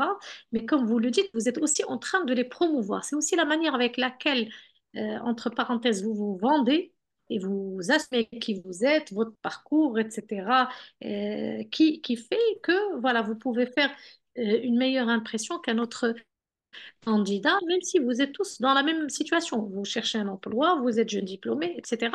Mais cette attitude-là, il faut qu'elle soit équilibrée par rapport à la situation, ni trop, ni trop peu. C'est-à-dire, on est dans une moyenne relativement cohérente, acceptable, qui valorise votre profil et pas l'inverse. Oui, c'est ça, merci. Merci à vous. Je ne sais pas, est-ce qu'il y a d'autres points? S'il n'y a pas d'autres points, Madame Razli, est-ce qu'on peut avoir la présentation? Est-ce que les participants bien c'est Alors oui, je peux. C'est comme vous voulez. Vous pouvez, je peux partager avec vous la présentation de avec, manière avec intégrale. Madame Izid, elle, il va l'envoyer aux participants. Donc, c'est ça, Ok, Madame Izid? il n'y a pas de souci. Oui, oui, c'est possible, bien sûr. Oui, Pardon? très bien. Donc, et par la suite, Madame Izid, donc, on a besoin de faire un guide D'accord. et vraiment de travailler sur ça pour donner quelque chose que, concret à nos jeunes, Oui. D'accord. voilà, pour les aider. Je Donc, note ça. bien sûr, on aura besoin des lumières et des services de Madame Razli.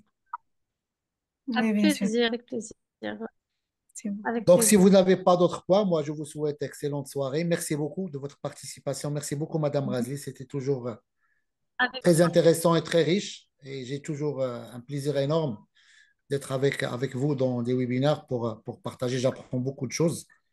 Et j'espère que nos jeunes, هما تعلموا بزاف.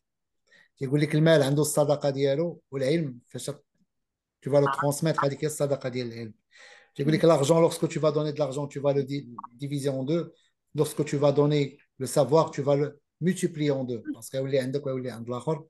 Pour cela, donc, merci encore une fois. Merci, Madame Izid, pour l'initiative. alors, juste, Et je laisse le mot de clôture à avant, Madame Izid. Pardon? une petite, avant de clôturer, alors je conseille aussi enfin, les participants d'explorer tout ce qui est aussi le disque, le langage disque. C'est les styles de comportement pour mieux s'adapter. Ça se combine parfaitement avec l'intelligence émotionnelle et on arrive aussi à, c'est-à-dire pour ne pas rester dans des croyances par rapport au comportement de quelqu'un, mais plutôt arriver à cerner les différents styles de comportement pour mieux s'adapter à notre interlocuteur et on parle du disque et de l'intelligence émotionnelle. Il y a des lectures qu'on peut faire sur les réseaux, enfin, sur Internet, etc. Ou bien des ouvrages comme L'intelligence émotionnelle de Daniel Goleman, si on a envie d'aller un peu plus loin dans ça. Bon, je reste ouverte si le sujet intéresse, on peut envisager une autre session voilà, sur la chose en l'associant ou plutôt appliquée au contexte de l'entretien d'embauche. Madame Izid, il faut préparer l'affiche pour la première. Ça, donc, il faut préparer l'affiche. Ah, C'est très généreux de votre part, ah, Madame Wesley. C'est très gentil. ah, Merci ah, encore, ok. Madame Razli. On laisse le mot de Merci. clôture, Madame Izid. Je viendrai prendre un bureau avec vous, Madame Ezid. On va se mettre dans le même space et comme ça, on va enchaîner le guide, l'affiche et quoi d'autre, c'est Cheraoui. Bon, je pense qu'on va enchaîner. Publicité, communication, La la guide, publicité, le c'est guide ce coach. ce qu'il faut. Merci, les échanges étaient très intéressants. Merci au public. Les Merci à vous. participations ont été intéressante. J'espère pour chacun de belles expériences dans le contexte professionnel. Je parle pas bien d'expérience, pas forcément échec-réussite, parce que voilà, c'est un parcours, c'est comme la vie en fait. On vit des choses, on vit des étapes et c'est changeant et c'est encore heureux que ça se passe comme ça. Donc profitez-en au maximum, donnez le meilleur de vous-même et le reste viendra. Voilà. Ça va. Alors, en fait, je termine par vous remercier vraiment infiniment et sincèrement parce qu'en fait, ça a été vraiment ce sont des échanges qui sont très, très intéressants sur le plan, sur tous les plans, que ce soit sur le plan professionnel, comment réussir un entretien d'embauche, et puis sur le plan personnel aussi, parce qu'en fait, avoir toutes ces astuces, ça permet quand même d'avoir une personnalité très intéressante et spéciale. Et ça impacte la personnalité de la personne qui est devant nous.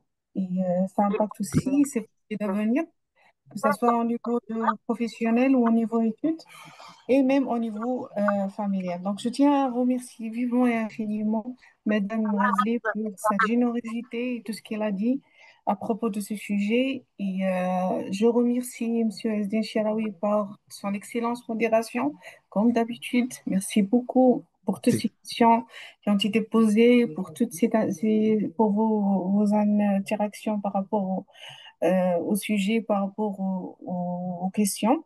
Alors, sans oublier de remercier le public. Alors, je vous remercie vivement et infiniment pour votre participation, pour le temps accordé à notre webinaire.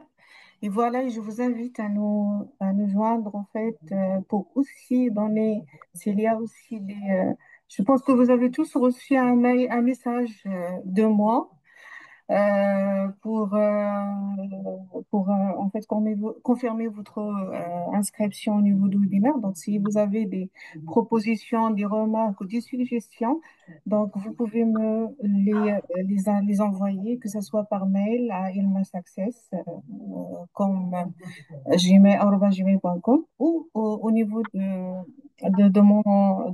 via mon téléphone ou via mon WhatsApp sur lequel vous avez reçu en fait l'invitation aussi au lien, par le lien en fait, participer à ce webinaire. Donc, restez connectés à Elmas Access et pour découvrir plein de prochains ateliers, plein de prochaines formations. Et je vous remercie encore une fois et à très bientôt. À très bientôt. Au Ciao, revoir. excellente soirée. Là, on Excellente soirée. Au revoir. شكرا لكم. شكرا.